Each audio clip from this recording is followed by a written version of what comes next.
সেদিন আমরা চলে গিয়েছিলাম কলকাতার আলিপুরের তাজ বেঙ্গলে। পার্কিং এরিয়ায় গাড়ি রাখার পর আস্তে ধীরে হাঁটতে হাঁটতে আমরা এই ওয়েল ডেকোরেটেড এন্ট্রেন্সটার মধ্যে দিয়ে ভেতরে চলে গেলাম। ভেতরে গিয়েই শুরু হয়ে গেল আমাদের সাউন্ড চেক। ববুদা কিন্তু অলরেডি সাউন্ড চেক করতে শুরু করে দিয়েছিল। অ্যান্ড ইয়েস, আমার জামাইবাবু কিন্তু একজন প্রফেশনাল ড্রামার। আর এই ফাঁকে আমি চলে গেলাম একটুখানি পরিদর্শন করতে। চারিদিকে চোখ ধাঁধানো ডেকোরেশন এবং প্রত্যেকটি জায়গা অসম্ভব সুন্দরভাবে সাজানো গোছানো। কলকাতায় আমার ঘোরা 5 স্টার হোটেলগুলির মধ্যে এটি আমার এখনও পর্যন্ত সব থেকে সুন্দর লেগেছে। And here I am. সেখানে একটা আয়নাতে একটু ফ্লেক্স মেরে কিছু ছবি তুলে নিলাম। আমাকে কেমন লাগছে বলো তো? ছবি তোলার পর আমি চলে গেলাম হলের দিকে। হলে গিয়ে দেখি প্রোগ্রাম কিন্তু শুরু হয়ে গেছিলো।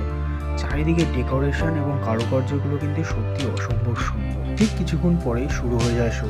সব মিউজিশিয়ানসরা কিন্তু খুব ভালো প্রেজেন্টেশন করেছে। আর আমার জামাইবাবুর তো কোনো কথাই হবে না। প্রায় 1.5 থেকে 2 ঘন্টা গানে তালে আনন্দ করার পরে অবশেষে শো শেষ হয় এবং ইনস্ট্রুমেন্ট গুছিয়ে নিয়ে আমি আর বউবদা বেরিয়ে পড়লাম বাড়ির উদ্দেশ্যে।